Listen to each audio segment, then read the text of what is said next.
अतिथि आप ध्यान दें, हम आपको कंटिन्यू काम पे रखते हैं। योगिता पांडे फर्स्ट, सेकंड गौरी ओझा, थर्ड आरती शर्मा। ये तीनों ने मंच को हिला दिया था कल डांस करते हुए। तो भाई कल की प्राइजेस की कैटेगरी हो चुकी है। आपके लिए स्पेशल अनाउंसमेंट करने आ रहे हैं हमारे, जी हाँ, इस कार्यक्रम के बहुत important person Ram Bhandari uncle ji और कैलाशी मंत्री। भाई की हेलो। तो एक बहुत बड़ा स्पेशल अनाउंसमेंट है। आप लोग हैं जो टिकट लेकर रखे हो ना, भी प्राइस कंपलसरी है। प्राइस कहीं है, प्राइस कंपलसरी का मतलब है कोई भी टिकट पर प्राइस मिली आपने। कोई भी टिकट फाड़वुल को नहीं है। टिकट को बहुत इंपॉर्टेंट है, फुल सीट को। हर टिकट पे प्राइस कंपलसरी है अपने पास। हर टिकट पर बघा सिरुभाई है ना, संतोष जावा वाला, वे 10% डिस्काउंट 31 अप्रैल तक टिकट लेके जानो। 10% डिस्काउंट संतोष जावा, सिकंदराबाद, गोशा महल, सिकंदराबाद और एबिट। तो टिकट संभाल कर रखी जो 10% डिस्काउंट। संतोष धावा वाले की जय। वहाँ की बिरयानी सभी को पसंद भी है।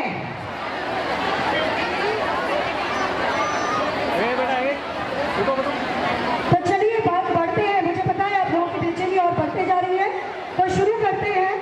आंचल आप आ जाइए यहाँ पे।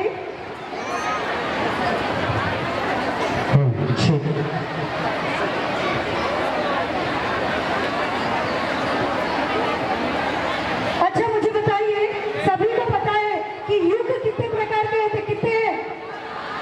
क्या बात है, बोलो जल्दी जल्दी बोलो कौन से है। ओके ठीक है, चलो अब मुझे ये बताओ सतयुग कितने साल का था? ये किसी को नहीं मालूम होगा। बोलो बोलिए, सतयुग कितने सालों का था? तो गूगल सर्च करना शुरू करें। तो चलिए मैं आपको बताती हूँ, 17,28,000 साल का था हमारा कल सतयुग, जहाँ पे एकदम ईमानदारी थी, लोग अपने काम से काम रखते थे, सत्य बोलते थे, झूठ नहीं चलता था और बहुत सभी प्रेमी थे। दूसरा युग आता है त्रेता युग। भगवान के 3 अवतार हुए हैं त्रेता युग में। परशुराम, वामन अवतार, परशुराम अवतार और रामजी अवतार। इसीलिए इसे त्रेता युग कहते हैं। इस युग में दानव और देवता दोनों साथ में रहते थे। दानव और देवता साथ में रहते थे, जैसे कि रामजी और रावण। कहने का मतलब यही है, त्रेता युग अर्थात रामायण काल, जहाँ सुर और असुर दोनों साथ रहते थे। ये एक मर्यादा का युग था।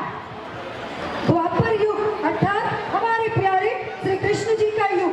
इस युग में कृष्ण जी कृष्ण की नीतियों से लोगों को धर्म पर चलने की राह दिखाई, और देवता और दानव दोनों एक ही परिवार से थे। जैसे धर्मराज युधिष्ठिर और दुर्योधन। बिल्कुल, दुर्योधन। इस युग में ही महाभारत जैसे युद्ध हुआ था। अभी के युग को कलयुग कहते हैं। तो हम सब क्या हुए हैं? कलयुगी प्राणी। हम हैं कलयुगी प्राणी। कलयुग को वरदान पाप है। इस युग में केवल श्री हरि का नाम जपने मात्र से ही मनुष्य का कल्याण हो जाएगा, परंतु हम लोग इसके विपरीत कार्य करते हैं। इंसान से चलता है, चारों ओर